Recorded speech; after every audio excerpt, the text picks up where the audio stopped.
Hello, hello, hello. Welcome in.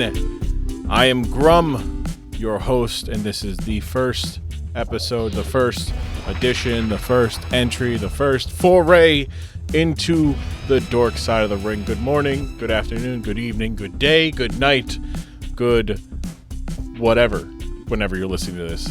I am Grumm. This is Dork Side of the Ring. I'm going to be doing these intros beforehand. We are obviously I've already recorded. I don't do them live with the person sitting here. That's just rude to sit here and talk endlessly about the people I'm going to have on the show before, but also have them there with you. It's weird. So I have my two friends, Panda Pete and Girp 123, as they're formerly known, but I know them as Panda and Girp. I decided this topic would be the first episode because I couldn't really think of a better topic or guest pairing to really set the mood, the expectations, the kind of feel we're going for here at the Dork Side of the Ring. And by we, I mean me and my various technology and my guests, who are my friends, on what the show is kind of going to be like. As you can tell, if you looked at the title, or if you didn't, surprise, this episode is going to be about the time Chucky from Child's Play invades WCW. It's kind of weirdly when we talk about it, but it's under the radar in terms of like bad wrestling things because it happened at the height of wrestling. It's 1998, and it's just a good time to be a wrestling fan overall. Maybe not this particular moment in time that we'll be talking about. But yeah, I thank you guys for checking it out. If you're already here, good. You're on the wagon, ready to go. You can't leave. If you're going to leave, understandable. I understand. You're more than welcome to. But I hope you guys stick around. I hope you guys enjoy this episode and all the future episodes. We'll be dropping every Monday. You should be listening to this hopefully on Apple. I'm recording this Saturday before the Saturday before the 5th. So what's that? The 3rd? The 3rd of July. Really dating myself here. But as of right now, we are on Google Podcasts, Spotify, a couple other platforms, and Apple is taking a little bit. There was a snafu. So hopefully you're listening to this and it's on Apple. If not, well then. But hey, look, if you're going to listen to this on Apple, but you're resigned to having to listen to it on Spotify or Google Podcasts, whichever platform, I appreciate you going through the hassle of getting this first episode. Thank you so much. It's good to have you. And just a reminder, if you don't already, follow me on Twitter, follow me on Instagram, Dorkside Ring. It was weird. I almost did my personal one because my personal one is I am Grumm on both. That's how we plug both of them naturally. Without further ado, let's get into it. This week, the first ever episode of the Dork Side, highly anticipated. I hope you have a lot of fun. It is, again, Chucky from Child's Play interrupting a WCW promo. Myself, Panda Pete, Girp 123. Let's get into it. I am your host, T. Grumm. With me today, two of my, I want to say like longer friends that are probably going to show up here. Maybe. Who knows? First, we're going to call. Okay, well, that voice. Go ahead. I want to introduce first the youngest of the group here. The youngest. Strong. We're going to go to Girp here. Girp, hello. Hello. Thank you for having me. No problem. And we got Panda Pete here as well. Panda. Sweet me, brother Grumm. Hey, too sweet me. Too sweet there. Wow, I was one-upped by a wrestling reference on a wrestling podcast. Right? Exactly. Imagine that. Girp, since we started with you, and you don't know wrestling, so not at all. We're not going to get there's not too much to talk about. Tell me a little bit about yourself. Not me, obviously, but like me, but also the audience, obviously, but also me. My name is Girp123, and I am a creator of things on the internet who does not often create things on the internet. I have a weekly podcast that I haven't done in about 2 or 3 weeks, but we're going to be bringing it back soon. So I believe our new day is going to be Fridays, which you are the first people to ever hear about this. So All right. keep that in mind. What's the name of the podcast for those out the there? TBD cast, which started as a joke because we couldn't think of a name for the podcast, and it's stuck. So that's the name of the podcast now. Nice. Yes. Anything else? You're Girp123 on Twitch as well. Correct. Basically, anywhere you need to find me, it is Girp123. Don't ask me what the name means. Do not remember.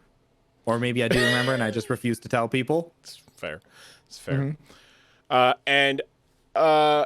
your TBD podcast, you're not alone in that. Who else is? I am not. We actually do the podcast over at twitch.tv/shmoogoogle. My roommate, who is currently upstairs and like 2 rooms to the left. Hell yeah. So yeah.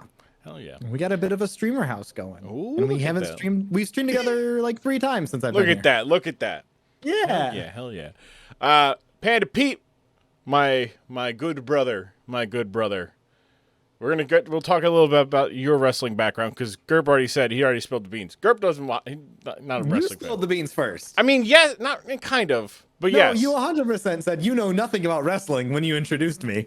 Yeah, but So that was you were taking a can of beans and upending it. You were supposed. Okay. Anyways, fair enough.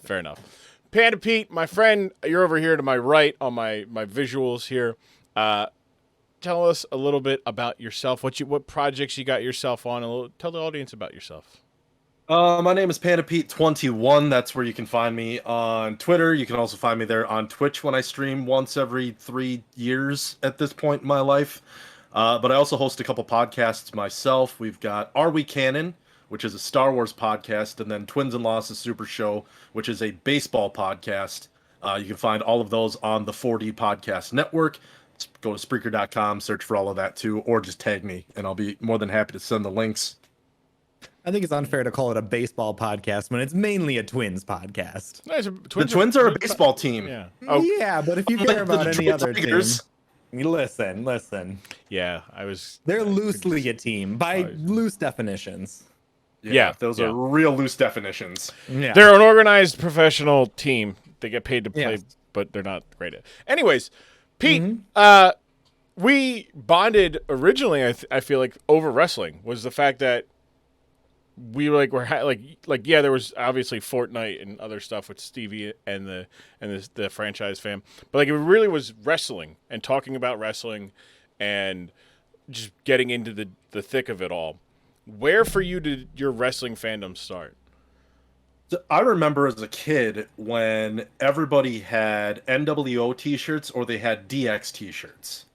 And as a kid that grew up watching like the old AWA wrestling on like Saturday mornings at the time, it was new to know that there was other wrestling out there because we didn't have full-blown cable like when I was younger as a kid growing up. So it made it a lot harder to watch Raw. And then obviously Nitro came a little bit after that too.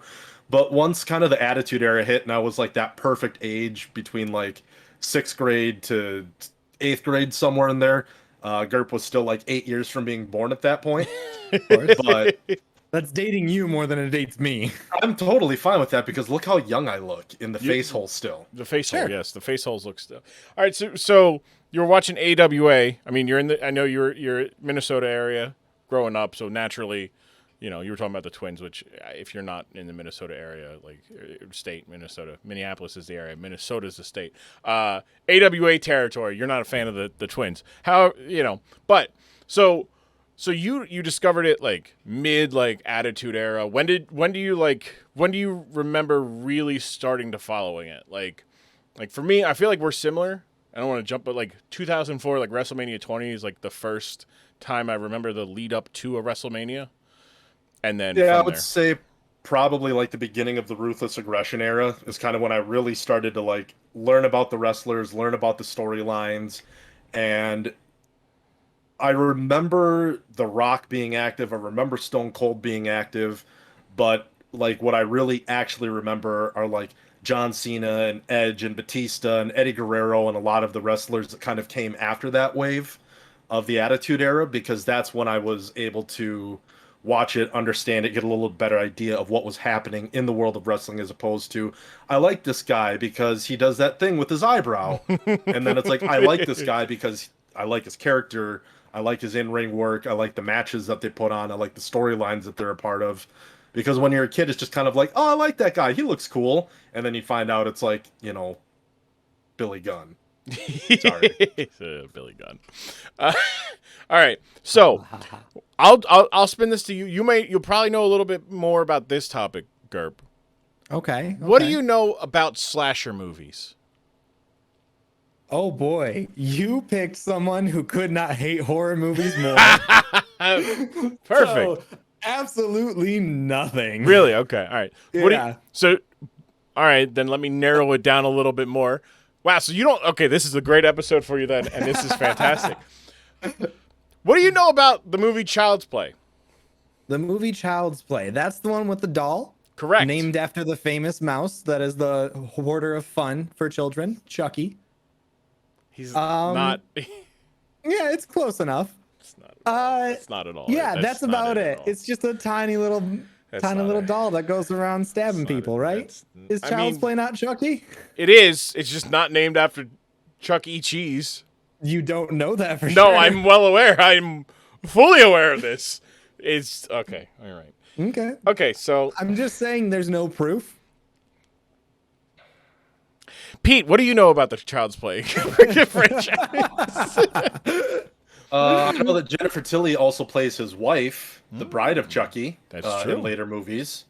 But as a kid, I always got Child's Play and Problem Child mixed up, which are two very different types of movies. Yes. Yes, indeed. One was like a lovable, troublesome youth with John Ritter as the father, I believe, and then the other one was about a murderous doll. A doll that was possessed by the evil spirit of a serial killer who did some hoodoo on the doll so that it would have his consciousness so that he could not, go to jail. So Normal things. Normal things. Yeah. So basically, Gerb, you don't know anything about what we're going to talk about today. Not at all. Gerb, do the words World Championship Wrestling mean anything to you? It means that there is a championship for wrestling, and I'm assuming there's a belt that goes with it. God. I picked a fantastic one. This is great. Like, this is fantastic. Gerb's just here for fun, and that's why it is. Because this is what it is. I'm having a blast. So, all right. So, Pete, 1998, Panda Pete, little Panda Pete, little pequeño Was Panda. not born. You weren't born yet. You're still too young for that. Were you watching Nitro? No. If we watched Nitro, it was because we were over at somebody's house, and they had like a taped version of it, or if like you went over to your friend's house and had dinner over there, you'd watch Nitro after that too. But I remember growing up specifically, and this was even a little bit later than that too, but it was watching SmackDown on Thursday nights on UPN. And then you'd watch Star Trek Voyager right after that because that's what came on. And so you learned about Captain Janeway, but you also saw The Rock, dealing people's elbows. Exactly. All right, so naturally then, you don't know what we're going to watch then. You haven't been able to put together the clues. No, I didn't know what you were getting at. So, in 1998, you brought it up, Bride of Chucky was being filmed. Jennifer Tilly's in it. It is a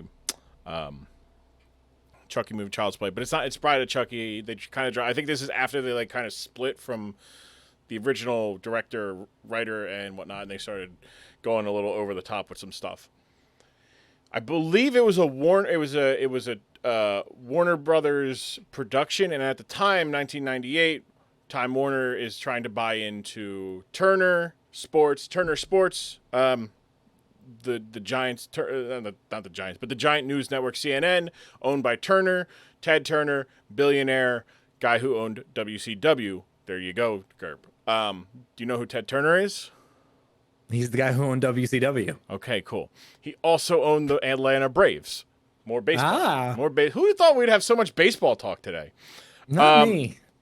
So wrestling has a very interesting history with trying to go into the mainstream. And now in 1998, that wasn't that hard because wrestling was mainstream. You had your NWO, you had your DX, you had your Rock was starting to come up. Stone Cold was at the start of Austin 316 being the guy. Goldberg, we're right at the peak of Goldberg being fucking incredible. They haven't cut his legs underneath him yet. It is a very good time to be a pro wrestling fan because you don't have to do wrestling does not have to do much to be known and make good news and be a part of the mainstream mind in America or international for that matter, but focusing with America here. And yet sometimes the money is just too good to turn away. Sometimes you have to kind of, play nice with your partners and do what they ask you to do. Like, hey, can you do something to promote our show or promote our movie? And leading up to October 12th, 1998, the WCW would have these very strange laughs just kind of play randomly throughout the broadcast for about 2 months. And eventually you start listening and you're like, wait a second. If you know Child's Play, you know that as a Chucky laugh. So if Girp, you were watching it, you would not know this at all. No, I would just think that's just some weird audio glitch. Exactly. Like, oh, why is there this random laughing in this, right? So naturally, in 1998, you can't Google anything. You can't look anything up. You don't know a lot of this shit. So you're like, what the hell's Girp going on? wasn't even born. No, he wasn't even born. So you're just like, what is going on? Why? What? I want what is going on? I'm confused. Well, if you continued to watch, you were, I would say rewarded, but it'd be an interesting way to reward somebody. So we're going to watch this. Again, as we're recording this, the first episode still hasn't come out, so I haven't decided which way we're going to do this. However, this is actually one of the shorter ones, so it probably won't be included at all. We're going to watch when Chucky from Child's Play interrupted WCW Nitro. Grumm here again. Just reminding you, if you have not already, follow the podcast on Twitter and Instagram at DorksideRing. That's DorkSideRing. Dorkside Ring. Right? So what's stopping you? Just do it real quick. Look, I'll keep talking so that you can go into your phone. Ideally, you're on your phone or a mobile device, right? And, you can swipe up or you go to the home button. So now go to Twitter and do Dorkside Ring, at Dorkside Ring on Twitter. It'll pop up. You'll see the logo right there. Yeah, that's the one. Exactly. Hit the follow button because I'm going to be putting out clips and whatnot and other stuff. So in case you miss an episode, you can see what you saw and you get notified whenever there's an update or something like that. Or if you want to send me feedback. Do it that way, right? Same with Instagram. Hey, do the same thing. Hit that home button. Go to Instagram at Dorkside Ring, or it's just Dorkside Ring on Instagram. Dorkside Ring, same idea. You can leave some feedback, follow the podcast, suggest some topics if you are a wrestling fan like me who knows a lot of interesting topics, maybe some that people don't really know about. Do that. All right, thanks. Hey, we're going to go right back to this episode. Thanks. And he just leaves the ring. That's it. That's it. That's it. That's it. He doesn't wrestle anybody. He just comes in, yells at a TV with a script, an obvious script, and then walks away. So what we just watched was obviously Chucky from Child's Play interrupting what was advertised as an interview with Rick Steiner to talk about what Scott Steiner had said, his brother, earlier in the night. Obviously, they were constrained for time or something because they missed a couple cues. They missed going for we got that. Okay, I think Mean Gene Okerlund was supposed to say dummy, and Rick Steiner said dummy. So they're like, hey, Cue Ball, who are you calling dummy? And it's like, but Mean Gene didn't call you a dummy. Yeah. Just bad. And then Rick Snyder's 2 of his 4 lines were, "What are you talking about? Get down here!" Or "You got something to say?" It was like the same script, just copied and pasted. Like Poor- every time it would be, you got something to say? And then Chucky would talk, and then, you got something to say? Right? And then Pete, like you said, like Rick Steiner looked rough in '98. Yes. So he was a ridiculous athlete. He wrestled at like amateurly. He was a heavyweight at University of Michigan. I think won the national title in the heavyweight division Ayo, for go Michigan. Blue. Yeah, exactly. Thumbs down to that. Not really. Wow. I don't wow, care. haters. I see. I'm just here to instigate, right? Like, also Yes. the Gophers suck too, but I think Panda would. You I don't know need they to do. instigate. Yeah, exactly. Panda Pete will fight me on root for the anything. Gophers. That's Yeah. not doesn't hurt my feelings. Yeah. So Rick Steiner starts wrestling in like the late '80s. He's a legitimate tough guy. Like one of the guys. Like he's not Haku levels of like don't fuck with this guy, but he holds his own. He holds his own more often than not. And his brother Scott was even more temperamental and better than Rick Steiner. So they were doing earlier in '97 was it '98? I think it was '98. Earlier '98 they split up, and Scott Steiner turns on Rick, joins the NWO, and from there is just making just being a thorn in Rick's side for like 3.5 years. Now, the interesting thing about this is somehow forgotten as just like one of the worst things WCW has ever done, because WCW did a lot worse things, and we're going to talk about like there's going to be topics on this podcast. Viagra on a pole, Judy Bagwell on a forklift, but this gets overlooked as just being one of the worst things that has ever been put out by WCW, because it's 1998. They open the show with Hulk Hogan and the Warrior arguing, and they close with Goldberg. And like when you have Goldberg, it just clears everything. So now we get to make fun of it because it was awful. Like the fucking that was.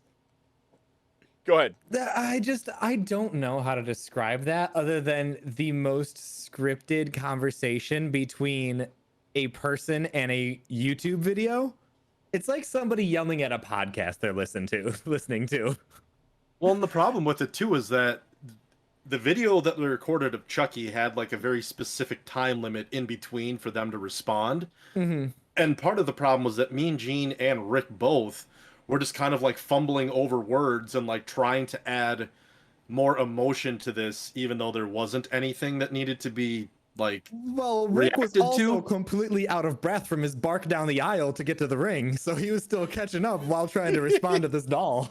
I mean, to be fair, if I was walking, because at that point he's probably walking around 290, 300 pounds. Easy pushing 3 bills. He's also got that giant leather jacket that's just like. Got this giant leather jacket on. That was tight. He had it all buttoned up too. He never did. That was like his primetime jacket that he couldn't let go. Like, that's time to go in the Salvation Army pile, pal. That's like, Girp and I, and Grumm to an extent, probably remember the kids that would have the starter jacket pullovers, but it was the dead of winter, so you had on a long sleeve shirt, a sweatshirt, the starter jacket, like all of that. And so you looked like Ralphie from A Christmas Story, because you're just kind of all bundled up. That's what Rick Steiner looked like, except Rick Steiner was probably just wearing like a t-shirt under that jacket. yeah, right. And if that, he might have just been going shirtless. He's like, I can't fit. It was tight. Like you could almost see he had airbrush. It was, what was it? Beware of the Dog was an airbrush on the front of this leather like overcoat thing.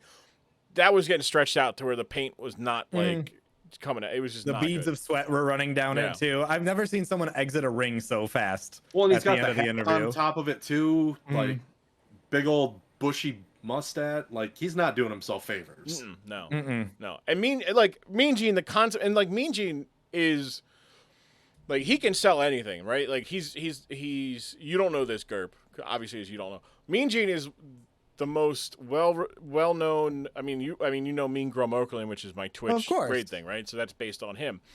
He's well regarded as being the greatest backstage interviewer of all time, because he could take somebody who doesn't know how to like put together 3 sentences and basically be like, this person is competent and they are going to beat Hulk Hogan for the title this Sunday. Hypothetically, he could do a podcast about horror movies and wrestling with someone who knows nothing about both of them. Correct.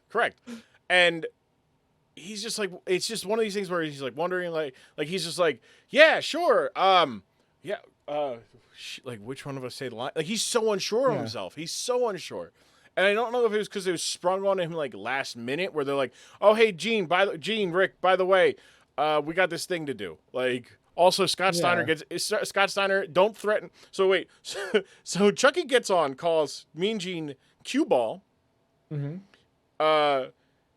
He says, for someone who can't shut up, you sure don't have a lot of words to say, which is like, okay, good observation. And then he's like, what was it? What did he? Genetic throwback who barks or howls at the moon. Is that what he called? That's what he called. So. Which I didn't understand the genetic throwback part. Like, is that like I feel like maybe like I feel like he's trying to call him a caveman, right? He's got to be calling him a caveman. Which is interesting because I guess that kind of works. I don't get it either. Like somebody. It's a weird. Yeah, it was just weird, and it came off so rough. I think is the biggest thing is that if Rick would have come out on his own, like he's gonna cut a promo on his brother, and then the laughing starts, and then Rick's like, "What the hell is that?" And then Chucky pops up. I think that's a situation where the less people you have involved, the better off it's gonna be. Yeah. And like Grumm said, though, I guarantee you that especially with what we know now of WCW from what it used to be, that I'm sure this was a situation where they were just like, we don't know what's happening with this. And then probably 30 minutes before that segment went on, somebody ran down and said, "Hey, Gene, Rick, we gotta have you guys do this thing for us." And they're like, "Okay." And they had all of 3 minutes to watch it and try to rehearse something. Yeah. And then go out there and do it live. We're doing it live, pal. We're doing it live. They also started the recording like way too soon. Like he gets down to the ring, and I think Gene gets like 1 or 2 words out before the laughing starts. And he has to be like, "What's going on?" Yep. So it wasn't like a genuine interrupt. Like I don't know. It just wasn't like natural. So I think they were still trying to like do the interview, and then they got caught off guard by this because I feel like it started too soon. So then they just didn't know how to proceed. Like they forgot their lines immediately. It was just like, all right, we harp on this, right? But Rick Steiner is just, he used to come out in like varsity jackets, and then there was this weird like spandex time where like they just wore black and silver spandex, and it was very weird because they're these hulking giant men who are getting bigger by the week, like especially Scott Steiner because of some steroids and other supplements working out. Yeah, it's wrestling. So, but like Rick is just getting like, he's getting big too, but like thicker, not just muscular. And then they just go straight to like biker jacket out of nowhere, and like I don't understand it, but like it's the airbrushed biker jacket for me that the back of it's got like dog face gremlin on it, embroidered on it. It looks good, but then you has this fucking boardwalk, shore, you go down to the beach, like airbrush of Beware of the Dog. Not Beware of Dog, but Beware of the Dog. Hey, I don't know when the bedazzler was invented, but I'm just thankful it wasn't 1998 because that shit would have been all over the jacket. Well, and how, foresight, the foresight of Rick Steiner to warn everybody of Roman Reigns back in 1998, I thought was very, very insightful. Yeah, we should have heeded his warning. Big dog of the WWE, Roman Reigns. It's my his high yard chief. now. That's my high chief. Careful now. It's my I have nothing but love and respect for my tribal chief. That's all right. Make sure we are the head of the table is the head of this podcast as well. He just doesn't know it. But we acknowledge Roman Reigns. So I feel like we could just break down line by line what Chucky had said, right? Like after he says the genetic throwback, he goes, "I'm here to talk. I'm here to talk to the dummy next to you," and like he's like, "You got something?" And Rick said, "If you got something to say, just say it. Then come out here and say it." Like, yeah, you just look like an idiot because like you're telling a video. Everybody at this point, I feel like everybody knows it's like what like. This is dumb. Well, and I love how everybody boos when he promos the movie at the end of the. Oh Yeah. my god! Too. Just because that was the most unorganic way to bring up a movie. He's like, you want to see a real fight? Go to theaters and check out my movie on October 28th. pay more Like, money. I just love that the fans caught on that quickly. That they're just like, well, this sucks. Yeah, right. Like why? Like the idea of going, all right, cool. Like Chucky's here. I like Chucky. I like horror movies. You know, the demographic that would like the horror movies is at the time not almost a flat circle because there's some people who didn't like horror movies that like wrestling at that point. But the Venn diagram is a lot of overlapping. Okay, cool. Chucky's here. Chucky's here to talk to Rick Steiner and insult Rick Steiner. Am I gonna get Rick Steiner versus Chucky? Like, Yeah. no. But he's still like So vaguely brought in Scott in all of it too, Yeah. which is the actual match. Yeah, it is. Don't I got afterwards? So he says that he like, oh yeah, that's what it was. Plays with a lot of. Don't you play with a lot of dolls? Don't you, Ricky? At least that's what your mother tells me. Like, What? Yeah. What is that supposed to mean? I mean, like, well, Girp. So mother jokes, Girp, are when I know that. Okay, but, all like, right. Why is you play with a lot of dolls, don't you? An Oh, insult. so this is 1998, right? So anything that Yeah. isn't super manly for a man is an insult, right? Like you play with dolls. Yeah, I guess. Insults I the forget where.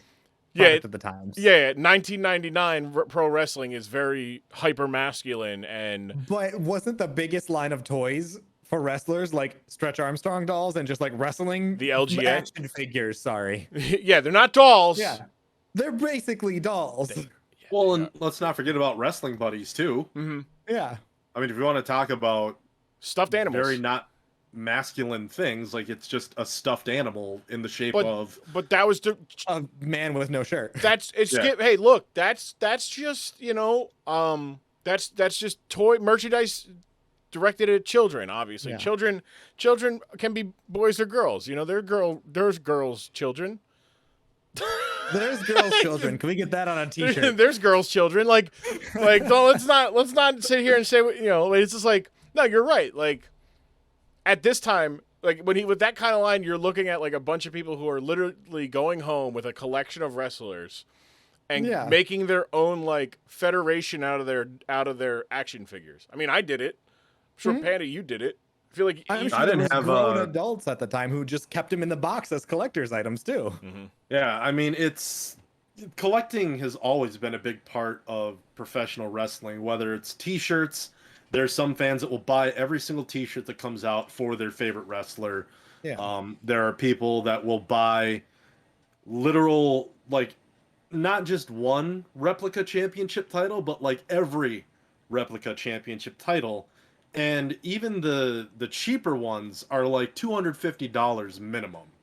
And there are people that will have 50 of these belts in their house somewhere. And you add up that amount of money. And just the cost to go to some of the big shows in wrestling too. People will collect ticket stubs. Yeah. You know, I went to every single WrestleMania back when it was maybe like $100 to go to Mania. And now it's like a lot more than $100 to go to Mania. I think that's one of the main thing that pisses me off about this whole promo, because I know for like the people there and the people at home excited to watch this on a weekly basis, there was a commercial break and then it cut to the show and they came out and did that bullshit and then it went immediately back to commercial break. Like I would have been so pissed if this was like my one time a week to watch wrestling and I got that in the middle of it, that wasted time. Yeah. And that's the interesting thing, right? Is like as bad as WWE has been with some of their celebrity involvement over the years, not recently. Recently they've knocked it out of the park. But like they had the Entourage crew for a guest spot for a Monday Night Raw guest GM. It was literally they were all the GMs. That it was bad, but it led to the whole point of like, oh hey, let's get Zack Ryder some TV time because hey, Entourage and Jim the Jersey Shore character, okay, good to go. And it was one of those things of like, it's just not good it didn't work because it didn't. They kind of. I mean, yeah, they teased it. They spent, I don't know, fucking a total of 5 minutes over the course of like 8 weeks of just doing the ha ha ha ha ha. Like That Tony was Schiavone. 8 weeks. Eight Yeah. to 10 weeks of just Oh my god. random laughs in before break and after break. And the 2 weeks leading up to it is when they start going, what is this laugh?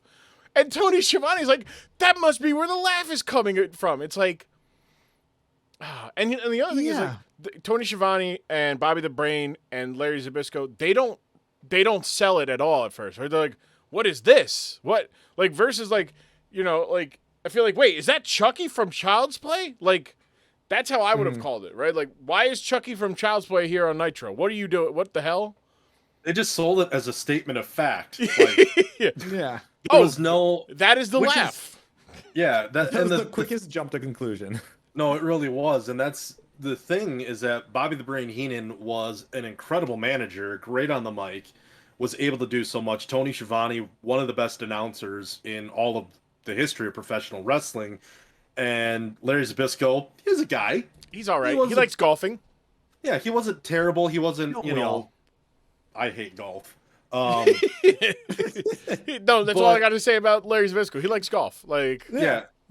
It's just that you've got actual professionals that have sold infinitely worse angles and will sell infinitely, like, even worse angles in very, very, very short. close In about proximity years. not even 2 months is the finger poke of doom. 2 months is the finger poke of doom, and they sell Okay. that shit like they sell that like. But this Yeah. is like, that is like this is the amount of emotion. That's where the laugh is coming from. Hey, So, that's Just that laugh we've been hearing. Just a conversational, like, oh, that's where that music's coming from. Okay. And then you just keep walking down the street. Yeah. I don't know if you guys were like very religious growing up, but we went to church and they would do like a vacation Bible school every year. And to advertise it, they'd have like 2 white dads running the thing come up and do a skit and be like, oh, hey, it's vacation Bible school coming up. And it had the exact same energy as like 2 untalented dads from the church congregation coming up there. Yeah, no, that's like, and I'm sitting here going like, so I found this. I go to sleep. I watch like old wrestling as like white noise to go to sleep to. It's got to be white noise. Talk to the people who call it white noise. I don't know. White people. I don't know. Hey, he's friends with me and I'm a white guy. He gets a pass. Oh, wow. I was gonna give him a pass too. Yeah, no. Why does it have to be white? I don't know. Anyways, so I think it has to do with like the pixels of a TV being whited. I don't know. Why can't it be gray noise? I don't know. Gray noise. Gray noise sounds too much like great noise, and it's not a great noise. Like a traditional, like the like white noise. That's not good. We're getting the etymology of white It's so noise, not right? good that your Discord didn't even pick it up. They just Exactly. cut it right out. Exactly. Yeah. Exactly. So I go to sleep watching wrestling, and I'll pick back up and whatnot. And I was doing before WWE Network became the cock, the Peacock Network, for those who uninitiated, uncultured. Okay. Yeah. Exactly. I just went with it. It sounded like a wrestling thing, Yeah, so I'm no, like, it's on the cock. it's a thing they would do. The Peacock Network. So they're still getting a whole bunch of the stuff that was on the network, including WCW stuff, so I can't pick up where it was. But I saw that, and the laughs would constantly wake me up if it was like still on, because it was just so random. Like my brain had been trained to hear like Tony Schiavone, Bobby the Brain Heenan, Eric Bischoff, Larry Zbyszko, Mike Tenay, the crowd, Hulk Hogan, all these like traditional people who show up and like that. But then you hear the and you're like, what the fuck was that? And I go to sleep and I'm like, what the fuck? And then one night I'm not asleep yet, and it gets to it while I'm still awake, and I'm like, was that the Chucky laugh? And I rewind it. Yeah, I'm like, what the fuck is this? And because they weren't selling it at all. It literally would be the laugh, and then they'd come back from break, and then they would just talk as if nothing happened right then. I'm like, what is going on? Because I didn't know about the this. song that they play before they do Monday Night Football. And they just like play it and then go on. Yeah. So I'm like, what the fuck is it? What the heck? What? So then they like 2 weeks before they acknowledge it. I'm like, holy shit! I've been trying to go to sleep for the last 4 weeks, listening to these laughs, and I don't know what this is. And now you guys address this. I spent so long just Googling like audio issues on the WWE network, and nothing was coming up. So naturally, when they end up bringing up like, you know, this segment, I'm like, what the fuck is going on? Like, it is insane.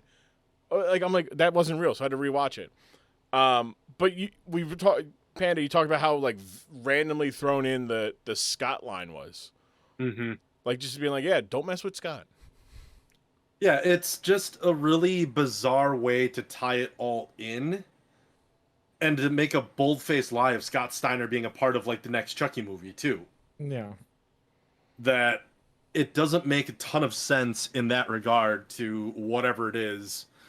It's to me, it would have been better had they set up an angle specifically with Mean Gene instead of an actual wrestler involved in a feud at that time. Like, it could have been, for all I care, it could have been El Dandy. I do not give a shit who it was. Who are you to doubt El Dandy?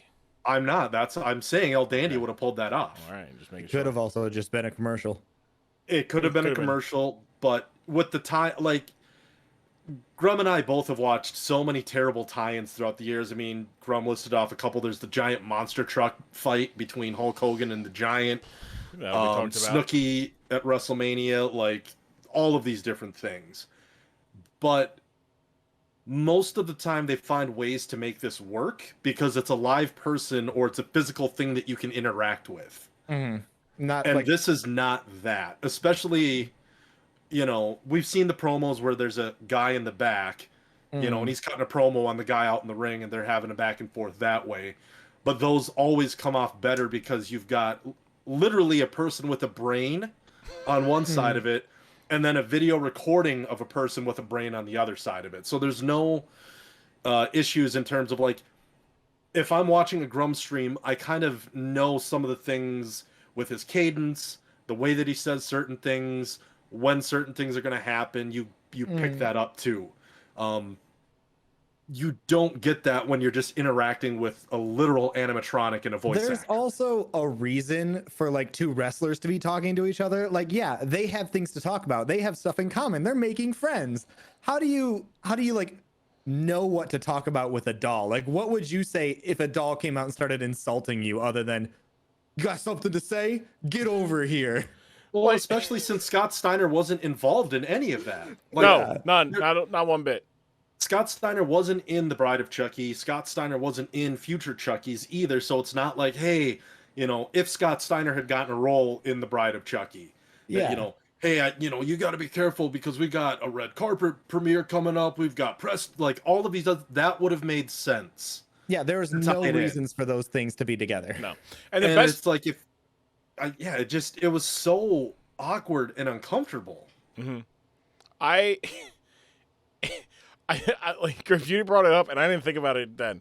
The idea that you sit there, it's your one time to watch wrestling, you're a big WCW fan, you got an hour to watch wrestling, right? You're like, okay, cool, I got an hour to watch wrestling. You watch a little bit of it, commercial break. You're excited to come back because you're like, fuck, yeah, like, I can't wait. Maybe Goldberg will come out.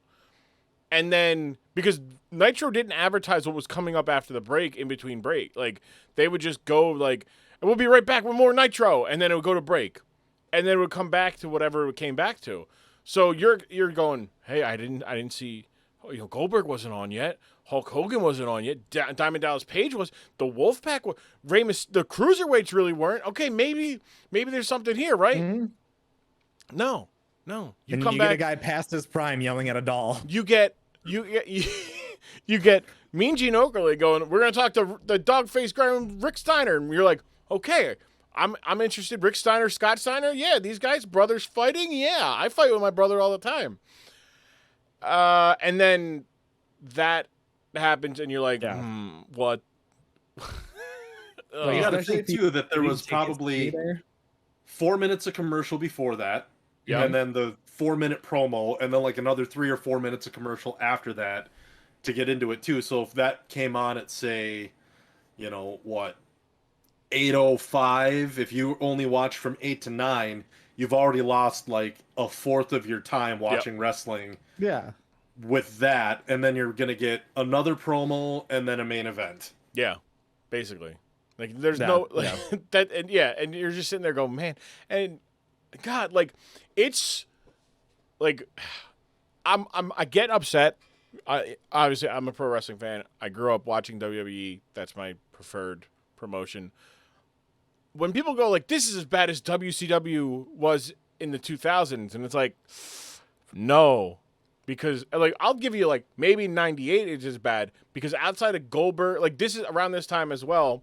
Panda, you may... I know you said WCW is your blind spot, but Warrior came back, and he's doing the... I'm the spooky One Warrior Nation, and he's, like, showing up as an effigy in the mirror for Hulk Hogan, and only Hulk Hogan can see him. Like, he's sitting there going, like, oh, brother, you're laughing? Why are you laughing, brother? I'll give you something to laugh about. And it's like... nah, I'm not. No, and like Eric Bischoff, like, what are you talking about? Like he's right next to him. There is some hokey, dumb shit going on in 1998. This is the worst because it's just so random.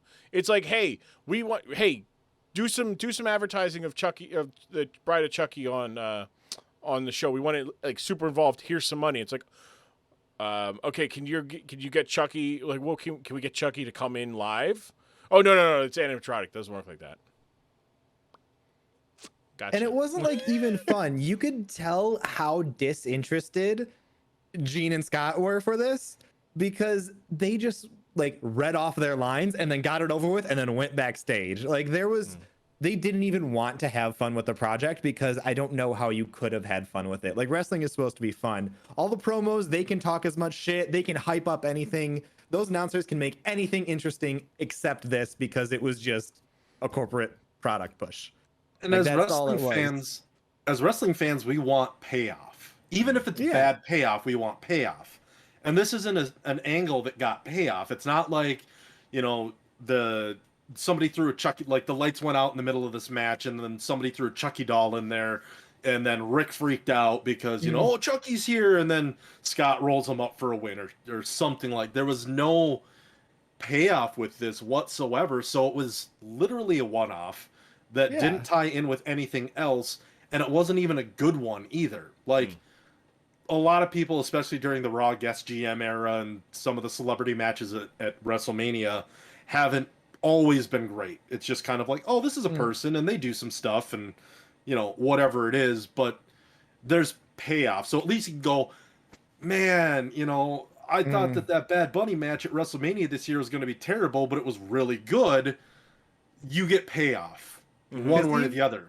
Even like the concept of heels, there's someone that you can all collectively hate together. Like you're supposed to dislike them, so they make that into the character. But like this is someone who interrupts what you're watching, so you dislike him, but you're supposed to like him enough to go and watch his movie later on. Like he's supposed to be someone you can support, but no, everyone just dislikes him. So it's just like, you're a piece of shit who interrupted our show. Yeah. And he's supposed to be like Freddy Krueger, you could do that with, right? Because it's Freddy Krueger. Yeah. The idea is like, Jason. I mean, Jason would just be that'd be like having a Giant Gonzalez match. Like, it'll just be a great Khali promo. Yeah, that works at it too. Same with Mike Myers, Leatherface. Like, man, slashers are really just not charismatic outside of like. I mean, like those ones don't need to be. You just have a guy in a mask come out and like Hulk around the ring for a second and then walk backstage looking menacing, and that's more interesting than what happened. Wrestling pun too. He did. He really did. You go ahead. Tell him. Let him know. Let him know. Go ahead. When I Hulk said Hogan, Hulk around, Terry Bollea. Yeah, he's a professional wrestler. So when he said you could Hulk around the ring, that's pretty much what I was going for. Like that whole aura of things. But even that would have been way more interesting. So now my brain is ticking towards idea. What horror movie, like if you were building a promotion of horror movie monsters, there's like monsters, slashers, like so you have your traditional like werewolf, Frankenstein, Dracula, and then you have your horror movie slashers. Who's your world champion? Oh God. And are you doing it off of like who would win in a fight or who would sell the most tickets? Right.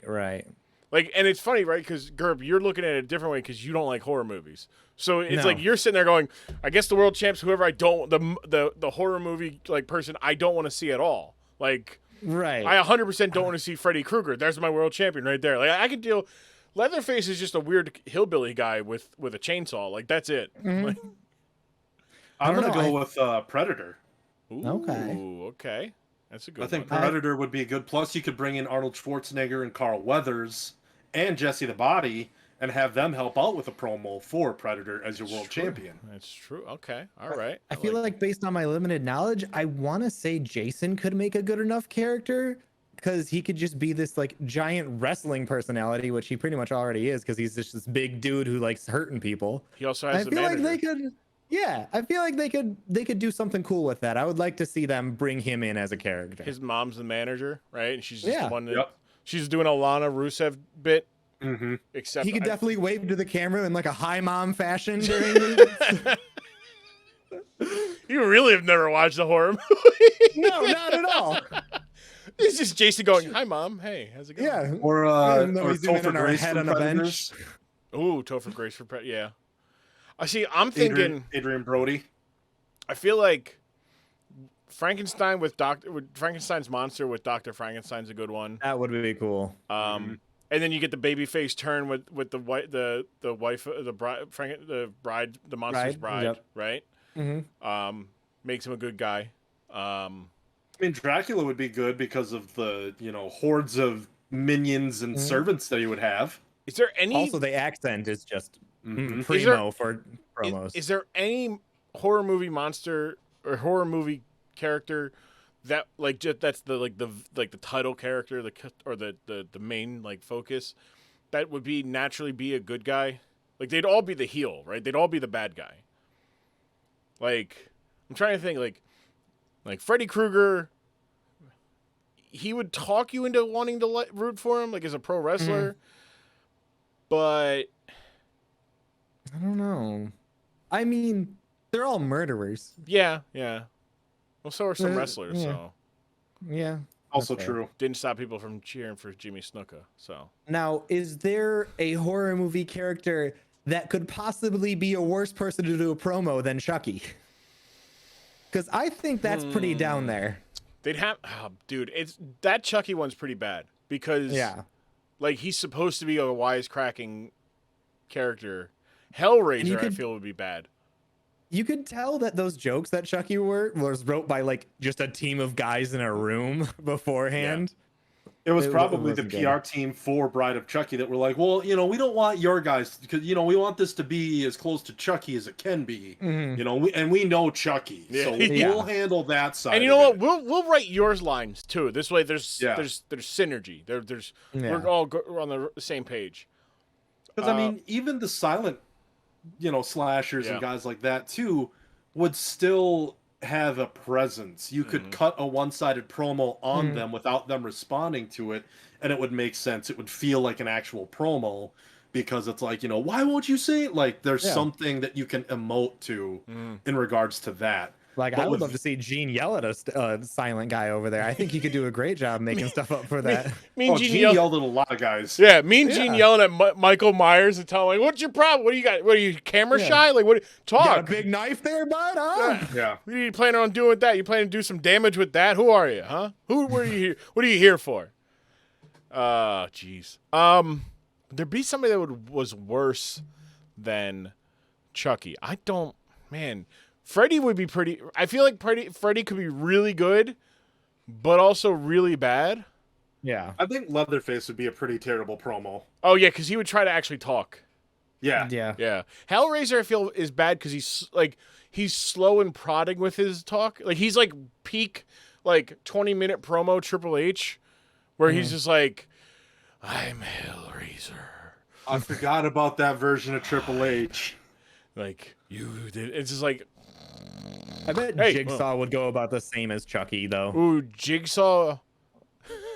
No, Jigsaw would get over. Jigsaw would get his people because Jigsaw at least when he did his little videos, right? Like he broke down who that person is to their rawest and most embarrassing traits.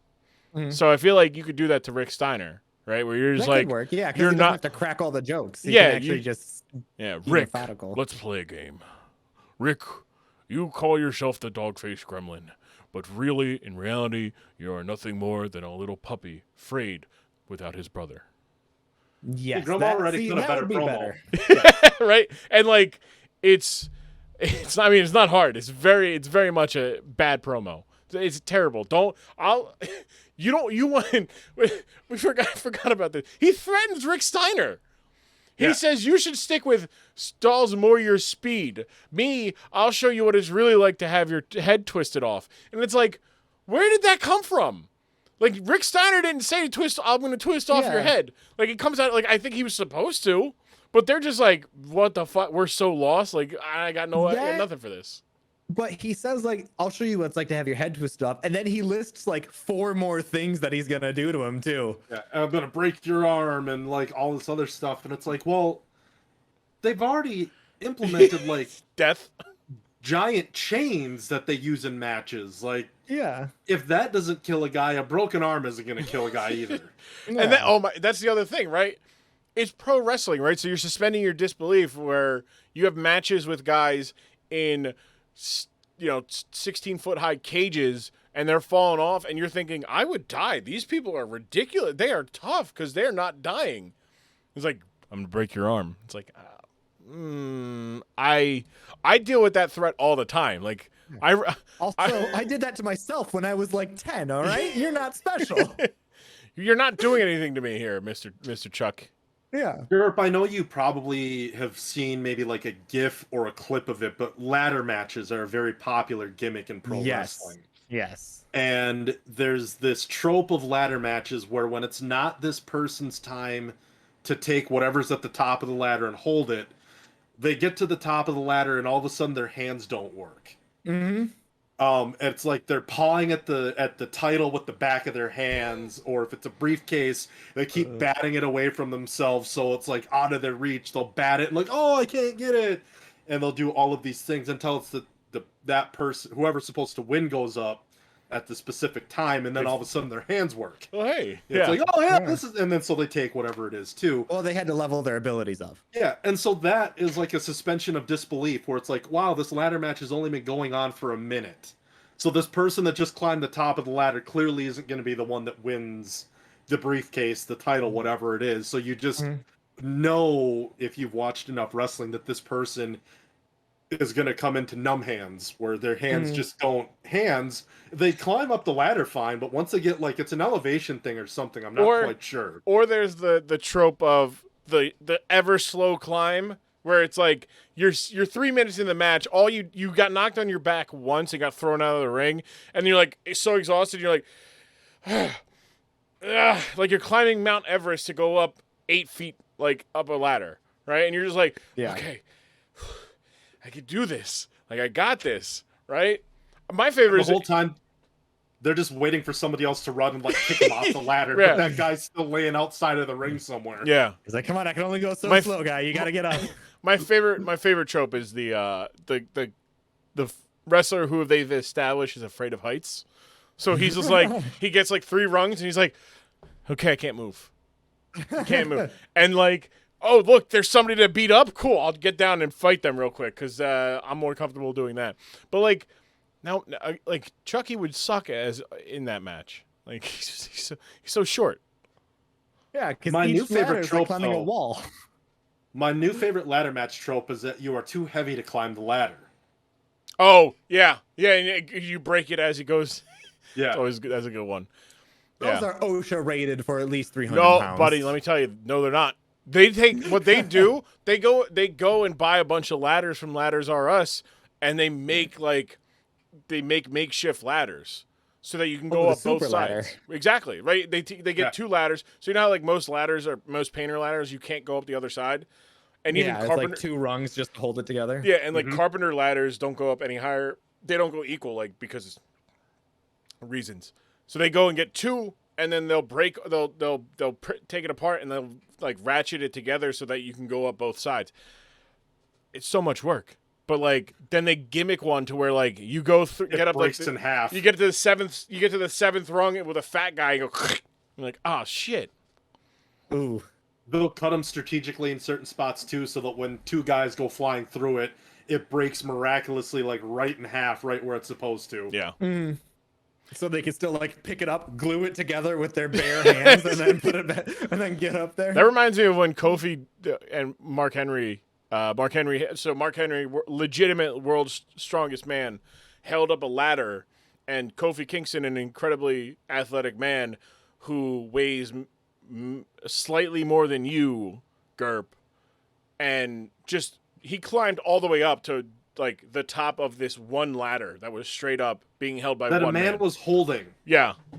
That's And this awesome. man is not like 7 feet tall and holding it like with his arms out. He's like 6 foot. Like Mark Henry cannot be taller than 6'1". I refuse to believe he's taller than 6'1". He's a thick boy. He's a thick boy. He's a very strong man. Very strong. The world's strongest man, to be exact. He can crush an apple with his bare hand. Like, he can just palm an apple and crush it. He That's can terrifying. legitimately bend a frying pan.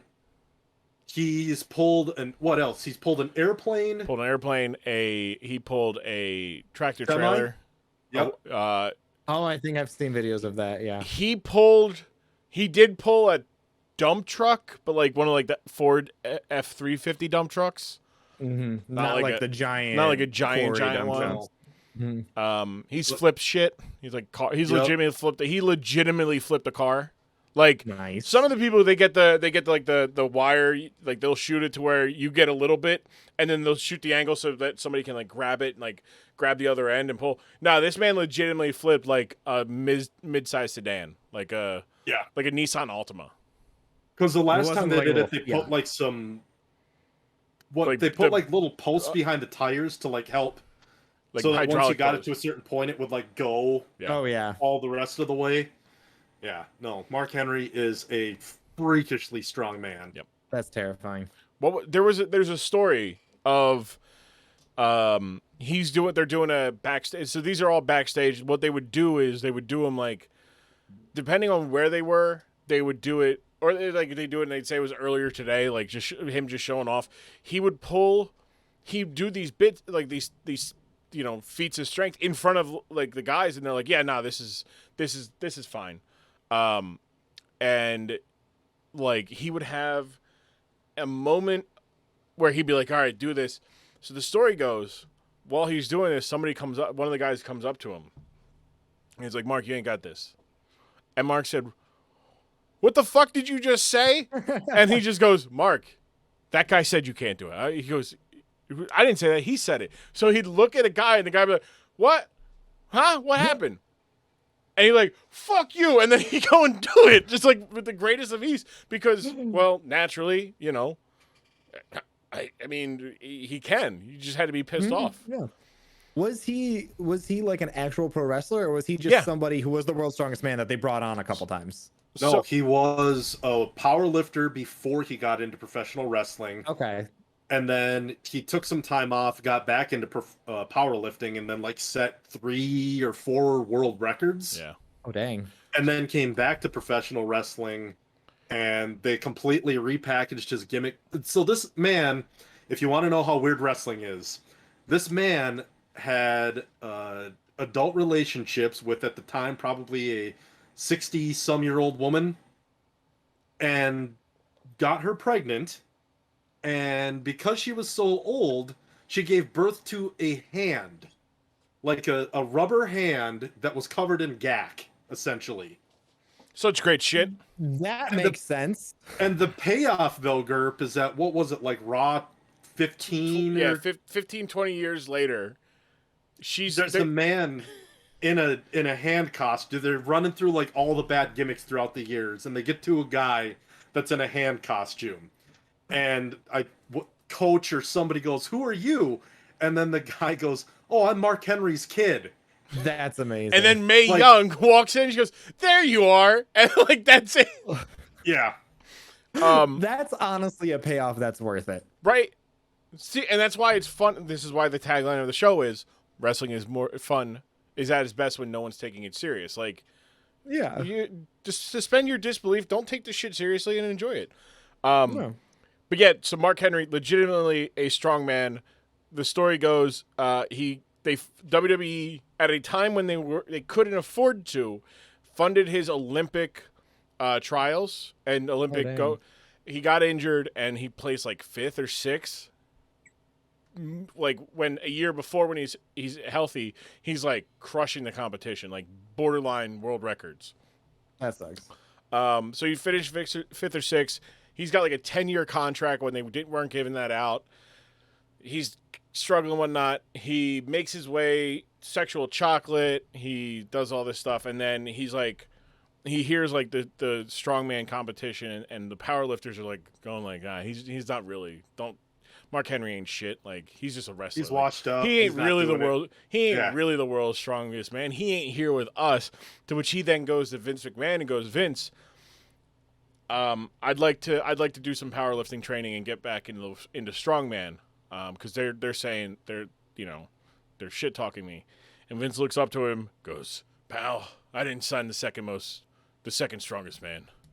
Go win, right? Like, you got to win or else you're fired, which is fucking psychotic, right? Like 100%. It's terrible because it's like, all right, like, hey, yeah, sure, I'll let you go do this thing. But if you don't win, you're fired. This thing has nothing to do with my business. Right. Like, it shows like independent contractors is not really independent. But yeah, he goes in there, crushes it, sets like 3 or 4 world records in the meantime, and was like talking cash shit to everybody while he was there. Like, oh yeah, just a wrestler. And he's just like, like with a clean that's like, as you have a right to do when you're that strong. I mean, and then he comes back and he's just he's a very angry man who's very strong. So good times. Not unlike Hall of Pain. The Hall of Pain. Unlike, I feel like Mark Henry. Okay, so we talked about like which slasher or which horror movie monster would be a good like pro wrestler. They said Mark Henry's 6'4". He ain't 6'4".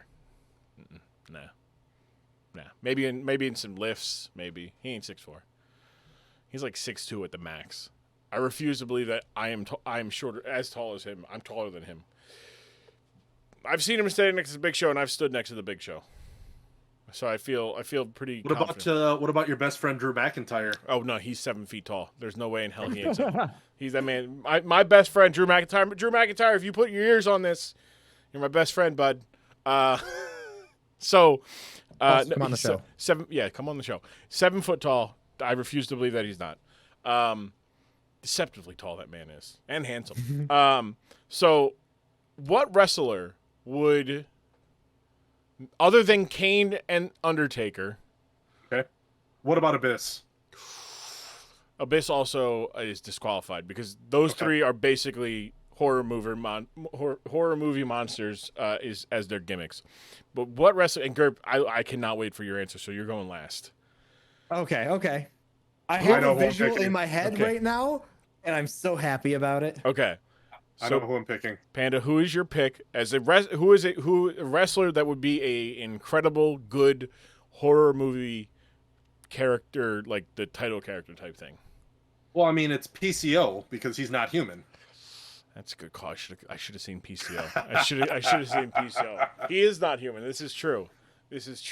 No, he's such a good gimmick too. Like, the guy won the ROH World Title, I think, 2 years ago or a year ago or something like that. Yeah. He'd been with the company for such a long time. He'd been a long time wrestler as well, even before that. And the fact that his gimmick is that of a man who like uses electricity sometimes to like revive himself in the middle of matches. They've like had the fake battery gimmick like they did with Shane and Kane and whatever it was. That wasn't fake, by the way. That was real. That was Kane electrifying Shane McMahon's testicles with a car battery. Ooh. Yeah. And Girp's face. And Shane still had 3 kids, so I mean it's clearly fine. Yeah, in fact, those kids are supercharged, maybe. Oh, wow. No, but I mean PCO would be like a very, very good gimmick in regards to that, because his style, the way that he works, the way that he cuts promos, the way that he carries himself, I think he would be a really solid, like, monster horror movie type wrestler. Okay. All right. my pick. Oh boy, there was I had two. One was Brody King from Ring of Honor. Mm-hmm. But I think I'm going to go with. I think my choice Heath for Slater. not Heath Slater. No, A one-man band, baby. It's funny. Heath Slater in TNA currently. My pick would have been Eric Young as a human serial killing horror movie monster. So EY would be phenomenal. more of the new age, right? Like kind of like a Jigsaw type thing versus not like a Freddy Krueger or Jason, where he's just this person's human and he's fucking sick in the fucking head. So that's that'd be mine. Girp, Mr. Not Wrestling, Mr. Not Horror Movies. This is good. This is good. This is gonna sound like a generic answer, but it's in my heart and I can't unsee it. So my first thought immediately for horror movies was The Shining with the "Here's Johnny" scene through the door. Okay. And all I can picture is zoomed in on the door and then Hulk Hogan's fucking head coming through the door going, "Oh yeah!" And I want to watch that movie so bad. Okay, yeah, no. Here's Johnny, brother. Later career Hulk Hogan has been an absolute nightmare, so I totally understand where you're coming from with that. Yes. I just want to Lord. see the headband, the glasses, and the mustache pop its head through a door and just look at you in the bathroom. Oh man, I think it's interesting too, Grumm, that neither of us picked this current incarnation of Alexa Bliss or Bray Wyatt. yeah. I kind of kept that out of my head because of the idea of I'm disqualifying Kane, Undertaker, Abyss. I had already disqualified them because of. What about Demon Finn Balor? I never seen him. Nah. Maybe Jack the Ripper Demon take over London. Balor, because that was probably him at his most horror movie-ish. But he's just, other than that, he's just monster. Aleister Black would be a phenomenal a serial killer character. He's just got a cult of people following him. I would really love to see a Texas Chainsaw Massacre style, but it's just Dusty Rhodes with a chainsaw. I'm gonna get you, baby. You don't mess up. Baby. Let me tell you something. The American dream gonna cut you up, baby. Baby, let me tell you something. Baby. You ain't shit. I'm gonna get you. Gonna be shit. That's it. By the way, Capcom, I can do that voice in Resident Evil 9 if you want to do that kind of idea, Capcom. Throw the bag. I want to bring back that vampire lady needs a husband. Vampire lady. Right there. That's it, baby. Just mocap Grumm's face. That's right. Exactly how it That's looks. right, baby. Hey, it's me. It is your lovely husband, baby. I got me my chainsaw. I'm here to give me those smooches, baby. Actually, I want Grumm to be John Moxley doing his impression of Dusty Rhodes as Dusty Rhodes. Jesus Christ. Oh, boy. I haven't seen Moxley's impression in some time, but Moxley's got an incredible one. He's got a phenomenal one. There's one he was telling the story about, Dusty was doing a promo class or something, and he was pretending to be an FBI agent. So Mox is he goes, I am an FBI agent, baby. I'm an FBI agent, baby. That's me, Detective Rhodes, baby. Dusty Rhodes, to be precise. That's me. I am a FBI agent. The best lisp in the business. It's fantastic. The man, especially too, because you know how every horror movie has its musical trope or the sound trope that goes along with it? I want it to be the cowbell from Dusty's theme. Oh my God! I want to talk to Rob. I gotta talk to Rob. Be like, hey, can we put some filters on the version? So Rob, from Grand Theft Auto roleplay that I do from Tilly, he and Music Chick got together to do a common Grumm theme song. So it's the Dusty Rhodes, but it's got a little kick to it, different songs. So now I want to be a spooky version of that. Put some extra reverb in it to be, and it'll be like, I'm just a common man, working hard with my hands. I'm just a common man, working hard, looking hard for the man. That's so good. America. dream. That's it. No, it's that's the I pitch. love. That's so good, Girp. That's it. That might be the best one. Yeah. Texas Chainsaw Massacre, but starring Dusty Rhodes. These are the horror movies I like to watch. Well, the ones that Dusty don't take Rhodes and The themselves Shining would seriously. also be phenomenal too. The Yes, He it of would. Dusty. Oh, Any- baby, you can't hide in that bathroom forever. Any horror movie now with Dusty Rhodes. Yeah. I'm coming to get you. you want to play a game, baby? Baby, let me tell you something. Panda Pete. You consider yourself a man of strength and honor. Are you feeling lucky, punk? Yeah. Like, but I you just have want It Rhodes. Follows, but it's Dusty just walking If- behind people. the entire- it follows it. He's standing with a crazy old lady. It's a fucking Dusty Rhodes in his underwear. Like, hey, baby. Hey, baby. Actually, I just want to think of movies that Dusty Rhodes would fit well into. Like him and The Big Lebowski. Sign me up. Everybody abides by the big dust. Yeah. Just, I want to see The Blind Side, but instead of Sandra Bullock, it's Dusty Rhodes. I want to see The Blind Side, but instead of the football player, it's Dusty Rhodes. Plays both of them. Oh my god!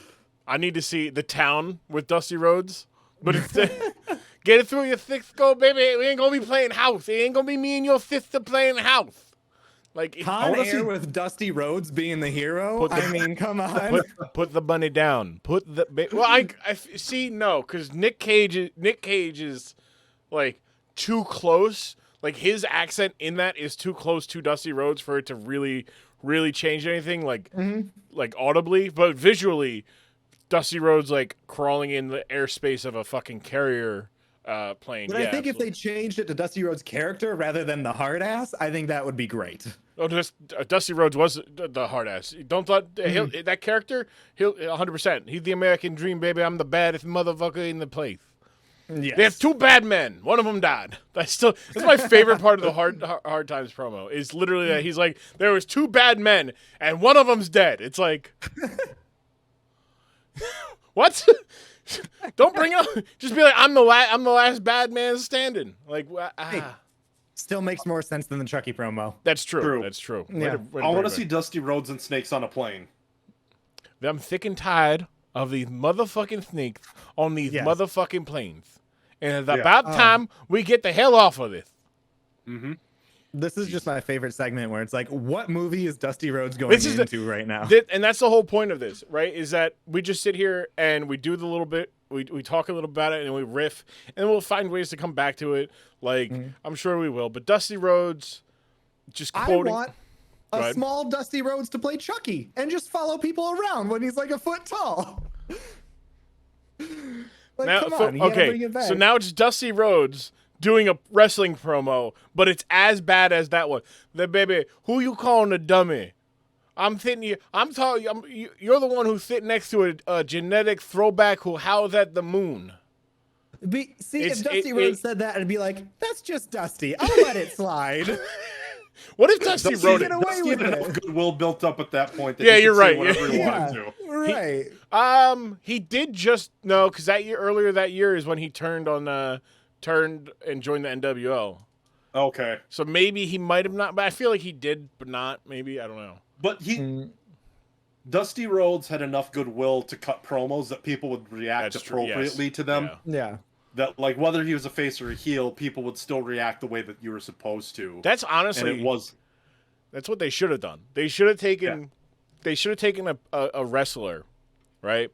And they should have got an animatronic wrestling doll of a wrestler. To be like, what the That hell? would have been cool. Because that's what WWE would have done, right?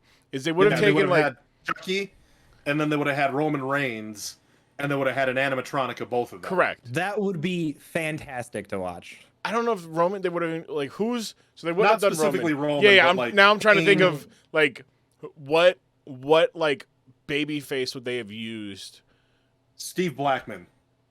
in 1998. Steve Blackman would have done that. No way in hell. That man is a legitimate badass. The Lethal Weapon, Steve Blackman. He's a I'd bounty see hunter. a tiny dude. little rock up there talking shit with Chucky. I mean, if He you're would be going the devil. babyface, I honestly think Triple H would have been great. like DX. I feel like Road Dogg, right? Like oh no, New Age Outlaws. There it is. There's two of them. It's him and Billy Gunn going like, "What the hell Billy? What the hell happened?" Mm-hmm. And he's like, "Oh, the New Age Outlaws. Some outlaws you are. I've never seen you commit a crime." Like that's 100% what it is. You had a better joke on the fly than they did that entire promo. The only crime I've seen you commit is winning those tag titles from the whatever tag team existed. From the APA. The Acolytes. Oh my god. The Acolytes was such a bad gimmick. It was, but those two made it work because they beat the fuck out of people. But then when they turned it into the APA, I think is when it really like elevated and took off. Yeah, because it's like, hey guys, just drink and have good times. Hey, we're gonna put this literal door up, and you're gonna make people knock on the door to come talk to you. They did even though there's no wall around it. They did. So I don't know if did you watch the WWE Untold about them? Yes. Okay. Yep. So for reference, for those who are listening who are not super wrestling fans, the APA, Girp included. Yep. Yes, we know. Girp raised his hand for those listening visually. Listening visually, listening non-visually. They can't even see my background. Okay, continue. It is a fantastic background. So there you go. It is the APA is the Accolade Protection Agency. It's Farouk, who is Ron Simmons, who's legit. He is quote unquote unfuckwittable. And then John Bradshaw Layfield, just at the time Bradshaw, another tough guy. Although Joey Styles punked his ass in Iraq, so yeah. Well, not to mention Bart Gunn just rocked him. Bart Gunn rocked everybody but Butterbean, all right? Yeah. They were thrown together because they both didn't have much to do. They were henchmen kind of for The Undertaker. They were called the Acolytes.